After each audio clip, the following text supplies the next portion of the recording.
RTV app వార్తల్ని క్షణాల్లో చదివే అవకాశం ఉంటుంది. ఒక న్యూస్ పేపర్, ఒక టెలివిజన్ ఛానల్ మీ చేతుల్లో ఎప్పుడూ ఉంటాయి. అందరూ కూడా హాల్లోకి వచ్చి ఎవరి స్థానంలో వారు కూర్చోవాలని చెప్పేసి విజ్ఞప్తి చేస్తున్నాం. బీజేపీ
జై శ్రీరామ్, జై శ్రీరామ్. ఇచ్చేసినటువంటి గౌరవనీయులు రాష్ట్ర శాఖ బీజేపీ అధ్యక్షులైనటువంటి రామచంద్రరావు గారికి, అదే విధంగా వేదిక మీద ఉన్నటువంటి గౌరవనీయులు మన శాసన మండలి సభ్యులు చిన్నమ్మాయిల అంజిరెడ్డి గారికి, మొట్టమొదటిసారిగా ఎప్పుడైతే టీఆర్ఎస్ ప్రభుత్వం వచ్చిందో మేము రైతులకు అవి చేస్తామని చెప్పి చాలా పెద్ద మాట మాట్లాడారు. మనం మాట్లాడిన తర్వాత రైతుల ఆత్మహత్యలు పెరుగుతూ ఉన్నాయి, తగ్గలేదు. మరి రైతు బంధు వేసినప్పటికీ కూడా రెండో తర వచ్చినప్పుడు వాళ్ళు రైతు బంధువులు కూడా సరిగా రైతులకు ఇవ్వలేక, రైతు రుణమాఫీ చేయలేక, రైతుల్లో ఉన్నటువంటి ఒక ఏదైతే కోపాన్ని కాంగ్రెస్ పార్టీ దాన్ని భారీ పంచుకొని మళ్ళీ ప్రభుత్వంలో వచ్చింది. ప్రభుత్వంలో వచ్చినప్పుడు వాళ్ళు రైతులకు ఒక భరోసా ఇచ్చారు. ఏమనంటే మేము 12,000 కాదు 15,000 రైతు బంధు ఇస్తామని. అదే కాకుండా కౌలు రైతులు కూడా ఇస్తామని చెప్పారు. మరి ఈరోజు మనం చూస్తామంటే పరిస్థితి, ఇటు వాళ్ళు చెప్పినట్టు రుణమాఫీ కూడా మొత్తం రైతులకు రాలేదు, కేవలం 20% మాత్రమే వచ్చింది. రుణమాఫీతో పాటు రైతు బంధు కూడా ఎవరికి రాలేదు. ఇప్పుడు స్థానిక ఎన్నికలు వస్తున్నాయి కాబట్టి 2 విడతలు 6,000 రూపాయలు వేయడం జరిగింది. ఇది కాంగ్రెస్ పార్టీ తీరు. కాంగ్రెస్ పార్టీ ఎప్పుడైనా సరే ప్రజల్ని మోసం చేసేటటువంటి రీతిలో ఉంటుంది.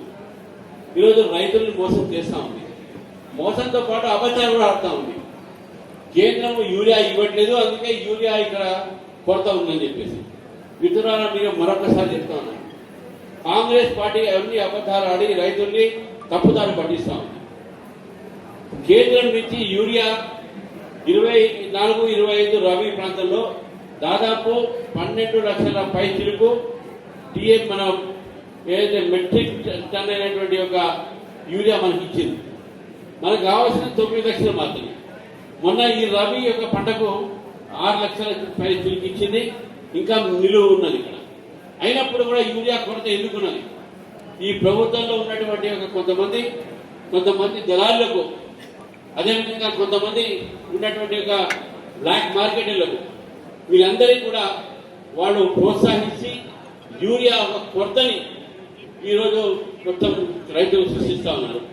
యూరియా కొరత లేదు, కానీ యూరియా కొరతని సృష్టిస్తా ఉన్నది కాంగ్రెస్ పార్టీ. ఇది అడిగితే వాళ్ళ కోపం వస్తూ ఉంది. నిజంగా భారతీయ జనతా పార్టీ ప్రభుత్వం వచ్చిన తర్వాతనే ఇక్కడ రామగుండం ఫర్టిలైజర్ కంపెనీ మనం పెట్టాము. దాని ద్వారా కూడా ఉత్పత్తి ఎక్కువ అవుతా ఉంది. ఈ యొక్క రాష్ట్రానికి కాదు, ఇతర రాష్ట్రానికి కూడా యూరియా మనం పంపించేటటువంటి ప్రయత్నం మనం చేస్తూ ఉన్నాం.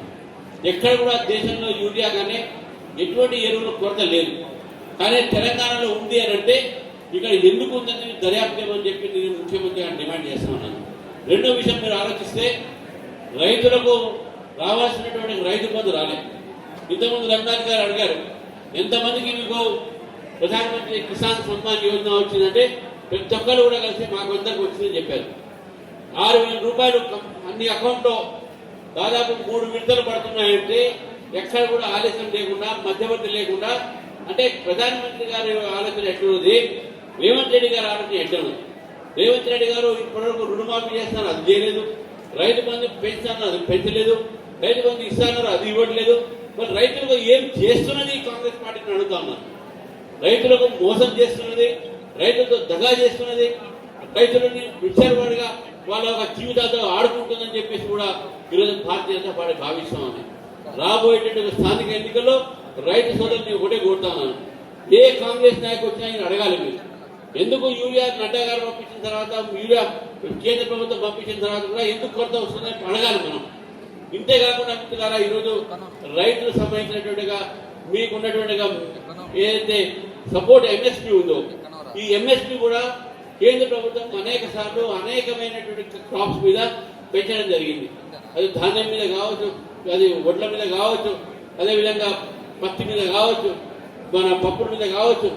ఇవన్నీ కూడా నరేంద్ర మోదీ గారి ప్రభుత్వం వచ్చిన తర్వాత అనేక సార్లు ఎంఎస్పీ పెంచడం జరిగింది. మన నరేంద్ర మోదీ గారి ప్రభుత్వం రైతు పక్షపాత ప్రభుత్వం, నరేంద్ర మోదీ గారి ప్రభుత్వం రైతుల ప్రభుత్వం, నరేంద్ర గారి ప్రభుత్వం ఈరోజు రైతుల గురించి ఆలోచించే ప్రభుత్వం. కాబట్టి మీ అందరూ కూడా చెప్తా ఉన్నాను, చివరిగా రైతు ఒక డిపార్ట్మెంట్, అగ్రికల్చర్ డిపార్ట్మెంట్, వ్యవసాయ డిపార్ట్మెంట్ మినిస్ట్రీ కాదు, వ్యవసాయ సంక్షేమ మంత్రి అని పెట్టి ఈరోజు రైతు సంక్షేమం కోసం ఆలోచించేది నరేంద్ర మోదీ ప్రభుత్వం. కాబట్టి రేపు రాబోయే రోజుల్లో మీ అందరూ కూడా భారతీయ జనతా పార్టీని, అందరూ రైతన్నలు, అన్నదాతలు భారతీయ జనతా పార్టీని ఆశీర్వాదించగా కోరుతూ ఈ అవకాశం ఇచ్చినటువంటి మిత్రులకు మరొకసారి ధన్యవాదాలు చెప్తూ, మరిన్ని వీడియోస్ కోసం ఛానల్ ని సబ్స్క్రైబ్ చేయండి, లేటెస్ట్ అప్డేట్స్ కోసం వాట్సాప్ ఛానల్ ని ఫాలో చేయండి, అండ్ లింక్ డిస్క్రిప్షన్ లో ఉంది.